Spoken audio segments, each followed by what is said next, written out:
Hi there, it's Terrie of TLC Dog Grooming, and this has been a funny day today. I tried to shoot a video a few minutes ago about the puppy cut, and I turned the phone this way so that everybody could see the dog that was on my table, and this whole video was sideways. It was hilarious. So I'm reshooting it.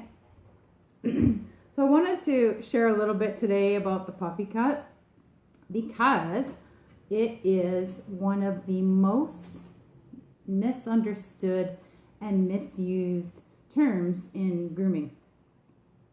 And what will happen typically is customers will come in and they'll say, just go really short, not shave, but short. A puppy cut, a nice puppy cut. Well, a puppy cut is a term that, or a hairstyle that is used typically in the dog show world. So for the first year of the dog's life, it's still a puppy. So they're allowed to go into what's called a puppy cut. It's not the breed standard cut. So a standard poodle has the continental cut. That's the one with the pom-poms that everybody hates and the big head. So when the poodles are puppies, they're allowed to go into this puppy cut, and it's all one length, all over, and it's hand scissored. Takes hours, and it is a ton of maintenance to maintain all that coat and all that length. And my lesson in the puppy cut when I first opened back in the 90s was people would come in and they say, just a puppy cut, just a puppy cut. And I would do a puppy cut because I was from that world where puppy cuts were familiar to me, and the shop that I worked in before I owned my own, that's what they did. They were show people, and a lot of the dogs came in and they had puppy cuts. So I do this puppy cut, charge the customer $65 back in '96, and they're just losing it because of the price, plus because of all this coat that they got to maintain, and they got to come back and see me in 4 weeks. The next customer comes in, puppy cut, so I do the puppy cut, and you could tell that people weren't satisfied with this. I thought, what the heck is going on?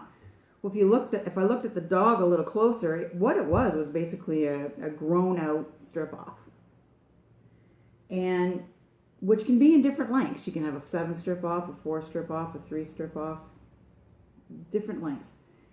And I thought, that's what's going on. There's groomers out there that are calling a strip off a puppy cut because they don't want to say shave. They don't want to say strip off because it doesn't sound as cute and as nice. So what it's created with the public is this massive misunderstanding. So much so that last week I had a customer come in with their Australian Shepherd, and we typically focus on getting out the undercoat on a dog like that, and the trimming is very minimal. Feet and feathers, just very, very minimal. But there's the owner standing there and saying, clean them up, just do a puppy cut. I thought, my gosh, if they went into a grooming salon somewhere that maybe wasn't familiar with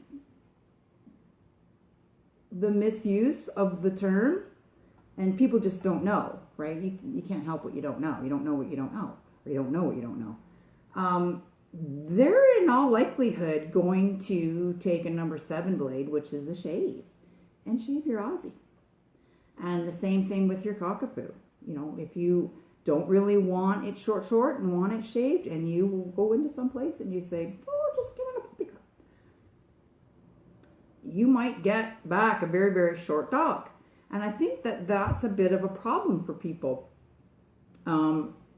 When I look at what they say about the things that they've done when they've gone to other grooming shops and their experiences, and there seems to be a lot of confusion and upset around puppy cut.